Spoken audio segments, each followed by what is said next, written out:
Hello friends, good morning. और आज हम लोग देखेंगे कंप्यूटर से रिलेटेड यानी यूनिट 9 से रिलेटेड जो है वो एमसीक्यू डिस्कस करेंगे, जो कि काफ़ी इम्पोर्टेंट्स हैं। और ये टॉपिक जो है जितने भी मैं एमसीक्यूज करवा रहा हूँ सारे के सारे जो है वो यूनिट 9 से ही रिलेटेड है। और अ, इससे रिलेटेड जितने भी फैक्ट्स बनेंगे वो भी हम लोग डिस्कस करेंगे, जो कि काफ़ी इंपॉर्टेंट्स होंगे। और जितने भी मैं आप लोगों को फैक्ट्स बताता हूँ वो लोग आप लोग जो है ना कॉपी में नोट कर लिया करो, क्योंकि काफ़ी इंपॉर्टेंट्स होते हैं।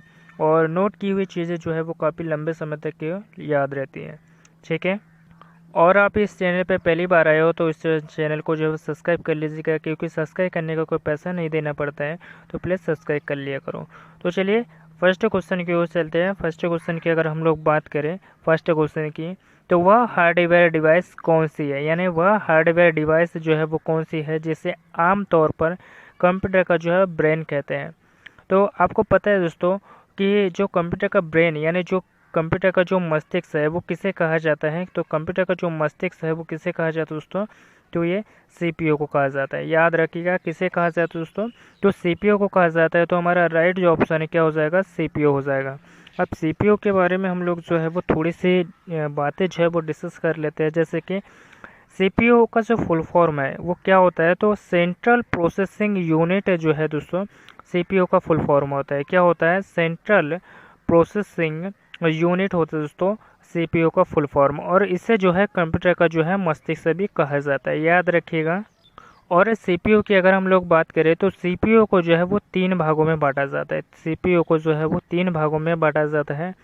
फर्स्ट है कि अगर हम लोग बात करें यानी 3 भागों में जो कौन कौन सा बांटा जाता है, तो एक सीयू में बांटा जाता है इसे, यह एक बांटा जाता है एएलयू में, और एक बांटा जाता है दोस्तों मेमोरी में। याद रखिएगा सीयू की अगर हम लोग बात करें तो ये कंट्रोल यूनिट होती है, जो कि कंप्यूटर की जो आंतरिक संरचना होती है, जो आंतरिक संरचना होती है उसको नियंत्रित करने का जो है वो काम करती है, यानी उसको संचालित करने का जो है वो काम करते हैं दोस्तों सीयू। याद रखिएगा। एएलयू की अगर हम लोग बात करें तो एएलयू की जो बात करें हम लोग दोस्तों, तो ये एएलयू जो होता है अर्थमेटिक लॉजिक यूनिट होता है एएलयू। ये जो है कंप्यूटर की जो गणना जोड़ना घटाना इन के काम आता है दोस्तों, एएलयू का उपयोग किया जाता है। और मेमोरी को तो आपको पता ही है कि मेमोरी जो है वो स्टोरेज करने के लिए जो है इसका उपयोग किया जाता है। तो कंप्यूटर के जो है ये 3 भाग होते हैं, याद रखिएगा, जो कि काफ़ी इंपॉर्टेंट्स हैं। और रैम, रैम की अगर हम लोग बात करें रैम की अगर हम लोग बात करें दोस्तों, तो जो रैम होता है दोस्तों यह एक प्रकार की जो है मेमोरी होती है रैम। ठीक है। और जो रैम होता है इसका जो फुल फॉर्म है वो रैंडम एक्सेस मेमोरी होती है। क्या होता है इसका जो फुल फॉर्म होता है वो रैंडम एक्सेस मेमोरी, या फिर ऐसे बहुत से ऑप्शन में जो आपको रेड ओनली मेमोरी भी जो आपको देखने को मिलेगा। क्या है, रेड ओनली मेमोरी भी जो है आपको देखने को मिलेगा, आप लोग याद रखिएगा। ठीक है। और जो सेकेंडरी मेमोरी की अगर हम लोग बात करें, कंप्यूटर में जो है दोस्तों 2 प्रकार की मेमोरी होती है। कितनी, 2 प्रकार की मेमोरी होती है कंप्यूटर में। एक होती है प्राथमिक मेमोरी होती है, और एक होती है द्वितीय मेमोरी। याद रखिएगा, जिसे हम प्रथम मेमोरी यानी प्राइमरी मेमोरी भी कह सकते हो, और इसे सेकेंडरी मेमोरी भी कहा जाता है। ठीक है, याद रखिएगा।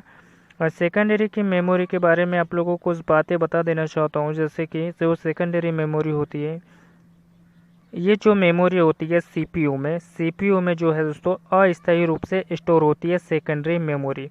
लेकिन अगर प्राथमिक मेमोरी की अगर हम लोग बात करें दोस्तों, तो ये मुख्य मेमोरी में जो है इसे कहा जाता है, और इसे नॉन वोलेटाइल मेमोरी भी कहा जाता है दोस्तों प्राथमिक मेमोरी को, जो कि काफ़ी इंपॉर्टेंट होती है। ठीक है। तो हमारा जो इस ऑप्शन का जो है वो कंप्यूटर का ब्रेन जो है वो किसे कहा जाता है, तो इसे सीपीयू को कहा जाता है। और जितने भी मैं फैक्ट्स आप लोगों को बताता हूँ सारे के सारे आप लोगों से नोट कर लिया करो, जो कि काफ़ी इंपॉर्टेंट होते हैं, क्योंकि मैं आपको काफ़ी डिटेल्स में समझाता हूँ। ठीक है। तो चलिए सेकंड क्वेश्चन की ओर चलते हैं। किसी प्रोग्राम में बग, यानी जब किसी प्रोग्राम में बग जो होता है उसे क्या कहा जाता है, यानी किसी प्रोग्राम में जो है बग आ जाता है दोस्तों, तो उसे क्या कहा जाता है। तो बग की अगर हम लोग बात करें तो जो बग है वो प्रोग्राम में जो बग है वो क्या होता है, तो एक प्रकार का जो है वो वायरस होता है। याद रखिए दोस्तों, क्या होता है, एक प्रकार का जो है वायरस होता है। नेक्स्ट क्वेश्चन देखते हैं, यानी थर्ड क्वेश्चन की अगर हम लोग बात करें, कंप्यूटर का डाटा की जो सबसे छोटी इकाई कौन सी होती है, यानी कंप्यूटर जो होता है दोस्तों इसकी सबसे छोटे इकाई की अगर हम लोग बात करें तो कौन से दोस्तों, बाइट होते हैं। याद रखिएगा, सबसे छोटे इकाई की अगर हम लोग बात करें बाइट होती है। लेकिन मैं आप लोगों को इससे रिलेटेड जो है वो कुछ पॉइंट्स बता देता हूँ, जैसे कि 1 बाइट बराबर इससे क्या होता है, तो 1 बाइट बराबर से दोस्तों होता है 8 बिट होते हैं, याद रखिएगा। और 1 किलो बाइट बराबर से क्या होता है दोस्तों, 1 किलो बाइट बराबर इससे क्या होता है, तो 1024 बाइट होते हैं, याद रखिएगा 224 बाइट होते हैं, जो कि काफ़ी इंपॉर्टेंट से है। 1 मेगाबाइट बराबर से कितना होता है, तो ये भी जो है दोस्तों 224 किलोबाइट होते हैं, याद रखिएगा 1 मेगाबाइट बराबर से कितना होता है, 224 किलोबाइट होते हैं, याद रखिएगा। और 1 गीगाबाइट बराबर से मैं आप लोगों को बताऊं तो 1 गीगाबाइट बराबर से कितना होता है, 224 मेगाबाइट होता है, कितना होता है 1 गीगाबाइट बराबर से कितना होता है दोस्तों, तो 224 मेगाबाइट होता है, याद रखिएगा। लेकिन आपसे 1 टेराबाइट बराबर आपसे पूछ लें, 1 टेराबाइट बराबर से आपसे पूछ लें तो क्या बताओगे आप लोग, 224 गीगाबाइट होता है, क्या होता है 224 गीगाबाइट होता है, याद रखिएगा। लेकिन आपसे 1 पेटाबाइट बराबर से आपसे पूछ ले, 1 पेटाबाइट बराबर से पूछ ले तो क्या बताओगे आप लोग, 224 टेराबाइट होता है, कितना होता है दोस्तों, तो 224 टेराबाइट होता है। फिर से मैं आप लोगों को एक बार रिवीजन करवा देता हूँ। 1 बाइट बराबर से कितना दोस्तों, तो 8 बिट होते हैं, जो कि काफ़ी इंपॉर्टेंट है। 1 किलोबाइट बराबर से होता है दोस्तों 224 बाइट से। 1 मेगाबाइट बराबर से होता है 224, यानी 1024 किलोबाइट होता है, याद रखिएगा। और एक गीगाबाइट बराबर से कितना होता है, तो 224 मेगाबाइट होता है। लेकिन 1 टेराबाइट अगर बराबर से मैं आप लोगों को बताऊं तो 1024 गीगाबाइट होता है। 1 पेटाबाइट बराबर से कितना दोस्तों, तो 1024 टेराबाइट होता है, जो कि काफ़ी इंपॉर्टेंट है। बस आपको इतना ही याद रखने की ज़रूरत है, बाकी ज़्यादा जो डिटेल्स है वो आप लोगों को याद रखने की ज़रूरत नहीं है, ठीक है।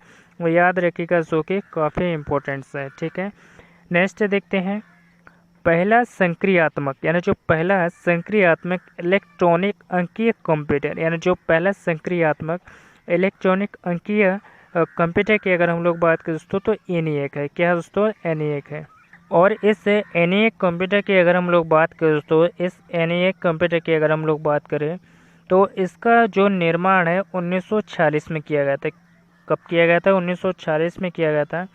और इसका फुल फॉर्म की अगर हम लोग बात करें, ENIAC के फुल फॉर्म की अगर हम लोग बात करें दोस्तों, तो मैं आप लोगों को बता देता हूँ ENIAC का जो फुल फॉर्म है, इसकी अगर मैं बात करूँ आप लोगों से, तो मैं आप लोगों को बता देना चाहता हूँ कि इसका जो फुल फॉर्म है electronic numerical integrator and computer, क्या है दोस्तों, इलेक्ट्रॉनिक न्यूमेरिकल इंटीग्रेटर एंड क्या है दोस्तों, कंप्यूटर, याद रखिएगा, जो कि काफ़ी इंपॉर्टेंट से है।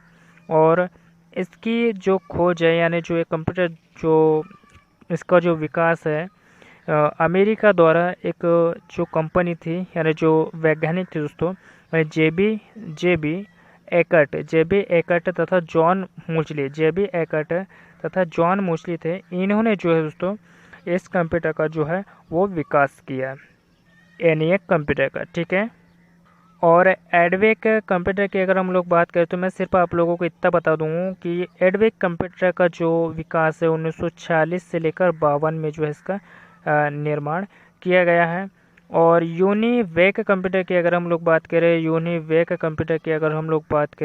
तो जो यूनिवेक कंप्यूटर का जो निर्माण है वो 1954 में किया गया था, याद रखिएगा, जो कि काफ़ी इंपॉर्टेंट है। नेक्स्ट क्वेश्चन देखते हैं, निम्नलिखित में से कौन सा WW का सही रूप है, यानी निम्नलिखित में से कौन सा जो है WW का सही रूप है। तो उसके बारे में हम लोग जान लेते हैं कि WW का जो फुल फॉर्म क्या होता है दोस्तों, तो वर्ल्ड वाइड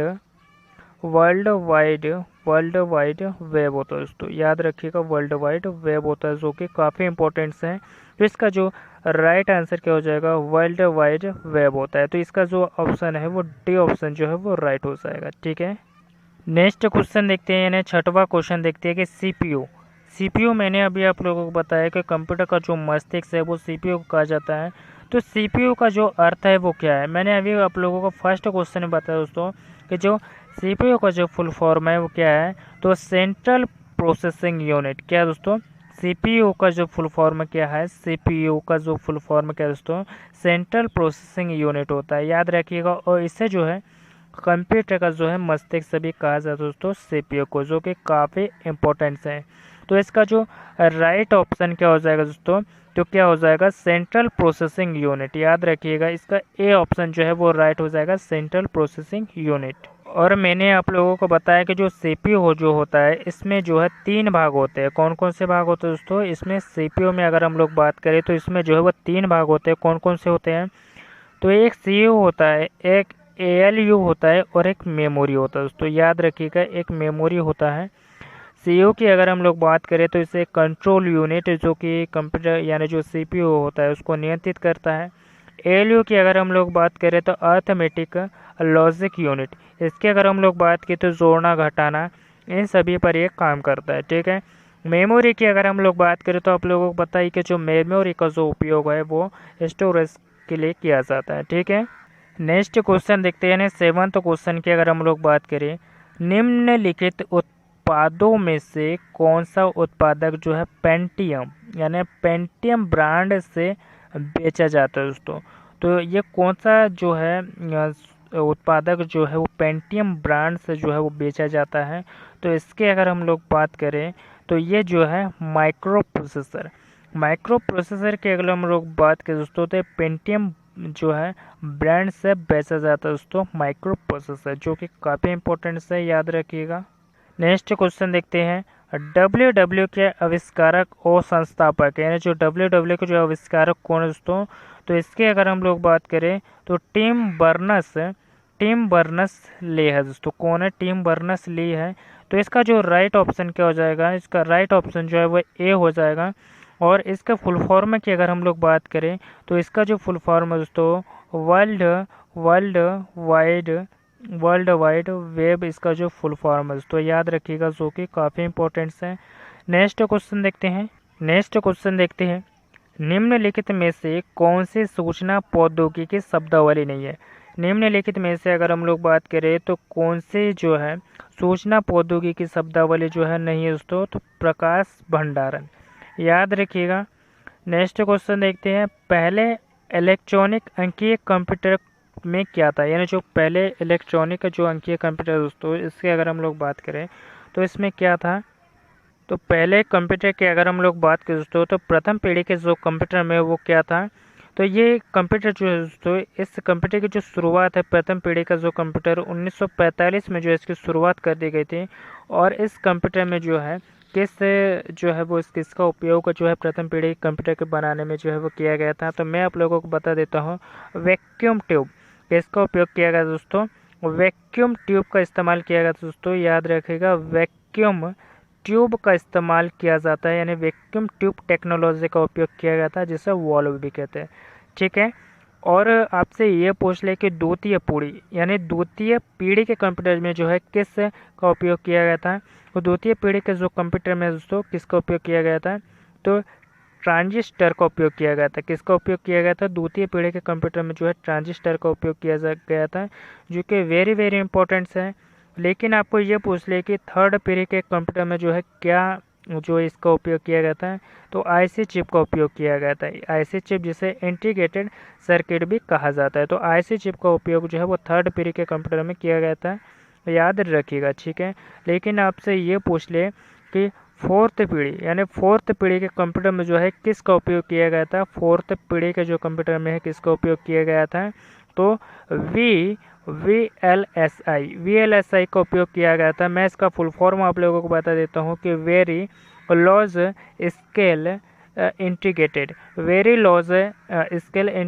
यानी VLSI का जो है फोर्थ पीढ़ी के कंप्यूटर में जो है इसका उपयोग किया गया था, जो कि काफ़ी इंपॉर्टेंट से है। लेकिन आपसे ये पूछ लिया कि पाँचवीं पीढ़ी के कंप्यूटर में यानी पाँचवीं पीढ़ी के कंप्यूटर में जो है, और इस पाँचवीं पीढ़ी कंप्यूटर की जो शुरुआत है 1989 में की गई थी। पाँचवीं पीढ़ी के कंप्यूटर की जो शुरुआत है उसको कब की गई थी, तो 1989 में की गई थी। और इस जनरेशन में जो है आईसी चिप की आधुनिक तकनीकी यानी VLSI का प्रयोग किया गया दोस्तों, यानी जो आईसी चिप की जो तकनीक है दोस्तों, और इसमें जो है यानी VLSI का प्रयोग किया गया दोस्तों 5वीं पीढ़ी के कंप्यूटर में, जो कि याद रखिएगा। और इसके फुल फॉर्म की मैंने आप लोगों को बता दिया है, ULSI, सॉरी VLSI नहीं है दोस्तों। VLSI जो है 4th पीढ़ी के कंप्यूटर में उपयोग किया था, और 5th पीढ़ी के कंप्यूटर में जो है दोस्तों ULSI, मैं यहाँ पे लिख देता हूँ आप लोगों को, ULSI याद रखिएगा। जो कि ULSI का फुल फॉर्म क्या है, तो अल्ट्रा लॉज स्केल इंटीग्रेशन, याद रखिएगा, जो कि काफ़ी इम्पोर्टेंट है। और इसमें जो है दोस्तों इस पीढ़ी के कंप्यूटर में जो है 5वीं पीढ़ी के कंप्यूटर में जो है GUI का जो है उपयोग किया गया था। किस का उपयोग किया गया था, तो GUI का जो है उपयोग किया गया था 5वीं पीढ़ी के कंप्यूटर में। और 1989 में जो है इसकी शुरुआत हुई थी, तो याद रखिए जो कि काफ़ी इंपॉर्टेंट है। नेक्स्ट क्वेश्चन देखते हैं, 11वां क्वेश्चन की बात करेंगे हम लोग। अनुपम क्या है? अनुपम की अगर हम लोग बात की दोस्तों, तो एक सुपर कंप्यूटर दोस्तों अनुपम, याद रखिएगा, जो कि काफ़ी इंपॉर्टेंट है। और इस सुपर कंप्यूटर की अगर हम लोग बात करें, इस सीरीज के यानी जो अनुपम यानी इस सीरीज के कंप्यूटर का जो निर्माण है, इस सीरीज के कंप्यूटर का जो निर्माण है दोस्तों, इस सीरीज के जो कंप्यूटर का निर्माण है वो मुंबई के बार्क द्वारा किया गया था। किस द्वारा किया गया था? बार्क यानी मुंबई द्वारा जो है वह किया गया था इस अनुपम कंप्यूटर का जो है निर्माण, याद रखिएगा। और इसे एक सुपर कंप्यूटर भी कहा जाता है, ठीक है। नेक्स्ट क्वेश्चन देखते हैं, भारत में विकसित परम सुपर कंप्यूटर का जो निर्माण है किस संस्था ने किया था? यानी अगर हम लोग बात करें दोस्तों, भारत में विकसित परम सुपर कंप्यूटर का जो निर्माण है, इसका जो विकास है किस संस्था द्वारा किया गया दोस्तों, तो इसकी अगर हम लोग बात करें तो ये सीडेक द्वारा जो किया गया था। और सीडेक की मैं आप लोगों को बात बता देता हूँ, जो सीडेक है दोस्तों, ये जो सीडेक है और ये सीडेक द्वारा किया गया था। और ये सबसे तेज कंप्यूटर दोस्तों, याद रखिएगा, सबसे तेज कंप्यूटर है सीडेक। और इस सीडेक की मैं आप लोगों को कुछ बात बता देना चाहता हूँ। तो इस सुपर कंप्यूटर का जो निर्माण है 2013 में किया गया था। कब किया गया था? तो इस कंप्यूटर का जो निर्माण है 2013 में किया गया था। और सीडेक द्वारा जो है विकसित है सबसे तेज यानी सुपर कंप्यूटर दोस्तों। इसकी गणना क्षमता की अगर हम लोग बात करें, तो इसकी जो गणना क्षमता दोस्तों 500 टेरा फ्लॉप्स है दोस्तों, 500 टेरा फ्लॉप्स है, याद रखिएगा, क्योंकि काफ़ी इंपॉर्टेंट है। नेक्स्ट क्वेश्चन देखते हैं, 13वां क्वेश्चन, यानी निम्नलिखित में से कौन सा कंप्यूटर को टेलीफोन लाइनों का प्रयोग करने के लिए डाटा को अंतरित करने की जो अनुमति देता है दोस्तों, तो ये कौन देता है? तो मॉडेम। कौन देता है दोस्तों? मॉडेम देता है। नेक्स्ट क्वेश्चन देखते हैं, कौन सी भाभा परमाणु अनुसंधान केंद्र द्वारा विकसित सुपर कंप्यूटर परियोजना जो है वो शुरू की गई है? तो ये अनुपम, याद रखिएगा। नेक्स्ट क्वेश्चन देखते हैं, यानी 15वां क्वेश्चन देखते हैं, एक कंप्यूटर की स्मृति सामान्य और किलोबाइट अथवा मेगाबाइट के रूप में व्यक्त की जाती है और एक बाइट बना होता है। तो एक बाइट जो है वो 8 दुआधारी अंकों का बना होता है, याद रखिएगा। नेक्स्ट क्वेश्चन देखते हैं, स्पैम किस विषय से संबंधित है? यानी स्पैम की अगर हम लोग बात करें तो ये किस से संबंधित है? तो ये कंप्यूटर से संबंधित दोस्तों, याद रखिएगा, जो कि काफ़ी इंपॉर्टेंट है। 17वां क्वेश्चन देखते हैं, यानी 17वां क्वेश्चन की अगर हम लोग बात करें, डाटा के प्रेषण की गति को मापने के लिए सामान्यतः प्रयुक्त यूनिट है। यानी जो डाटा के जो प्रेषण होता है दोस्तों, इसकी गति को मापने के लिए जो सामान्यतः प्रयुक्त जो यूनिट है वो कौन सी है? तो इसकी जो यूनिट है वो बिट प्रति सेकंड है। नेक्स्ट क्वेश्चन देखते हैं, इंस्ट्रक्शंस के उस समूह को क्या कहा जाता है? यानी इंस्ट्रक्शंस जो होते हैं दोस्तों, उस समूह को क्या कहा जाता है जो कंप्यूटर को बताता है कि क्या करना है? यानी इंस्ट्रक्शंस के उस समूह को क्या कहते हैं जो कंप्यूटर को बताता है कि इसे अब क्या करना है? तो ये प्रोग्राम, ठीक है। नेक्स्ट क्वेश्चन देखते हैं, नेक्स्ट क्वेश्चन की अगर हम लोग बात करें, यानी 19वां क्वेश्चन, निम्नलिखित में से कौन भारत की सबसे बड़ी सॉफ्टवेयर कंपनी है? यानी निम्नलिखित में से कौन जो है भारत की सबसे बड़ी जो है सॉफ्टवेयर कंपनी है? तो भारत की सबसे बड़ी जो सॉफ्टवेयर कंपनी दोस्तों वो कौन सी है? तो TCSA। कौन से दोस्तों? TCSA, याद रखिएगा। नेक्स्ट जो क्वेश्चन देखते हैं, जब कंप्यूटर कोई क्रमादेश लागू करता है तो वह क्रमादेश कहाँ पर जो है वो अटक जाता है? तो यह रैम में अटक जाता है, याद रखिएगा। और रैम की अगर हम लोग बात करें दोस्तों, तो रैम जो है एक प्रकार की मेमोरी है, जो कि इसके फुल फॉर्म की अगर हम लोग बात करें, रैम के फुल फॉर्म की अगर हम लोग बात करें, तो इसे रैंडम एक्सेस मेमोरी भी जो है कभी कभी ऑप्शन में आपको मिल जाता है, और read only random access memory भी आपको मिल जाता है, याद रखिएगा। और रोम की अगर हम लोग बात करें, ये जो रोम है, इस रोम की अगर हम लोग बात करें तो इसे रेड ओनली मेमोरी भी कहा जाता है, ठीक है। और हमारा जो क्रमादेश है वो कहाँ पर अटक जाता है? तो रैम में अटक जाता है, तो हमारा जो राइट ऑप्शन है वो ए हो जाएगा, ठीक है। और जितने भी हमने जो है 20 क्वेश्चन डिस्कस करे हैं, जो कि काफ़ी इंपॉर्टेंट्स हैं, और जितने भी इनसे रिलेटेड जितने भी फैक्ट्स जो कवर किए हैं, वो भी आप लोग जो है वो नोट बना लिया करो, यानी जो है कॉपी में जो है लिख लिया करो, यानी नोट्स यानी नोट कर लिया करो, जो कि काफ़ी इंपॉर्टेंट्स होते हैं, जो कि हमारे पास में जो है लंबे समय तक के जो याद रहते हैं और हमारे पास में रखे भी रहते हैं। और इसे बार बार जो है रिवाइज करिएगा, क्योंकि आप जितना ज़्यादा रिवाइज करोगे उतना ही ज़्यादा आपको जो है वो लाभ यानी फ़ायदा मिलेगा इससे, जो कि काफ़ी इंपॉर्टेंट्स है। और पढ़ाई एक ऐसी चीज़ है जो कि आपको बड़ी से बड़ी मंजिल या बड़े से बड़े मुकाम तक की जो है आपको पहुंचा सकती है, क्योंकि पढ़ाई एक ऐसी विद्या है, ठीक है। याद रखिएगा, जो कि काफ़ी इंपॉर्टेंट है। ये टॉपिक आपको पसंद आया तो इसे लाइक और सब्सक्राइब जरूर करिएगा, और अपने दोस्तों के साथ भी शेयर कीजिएगा, ताकि उन लोगों की बेल पर हो सके। और मिलते हैं किसी नेक्स्ट टॉपिक पे। धन्यवाद।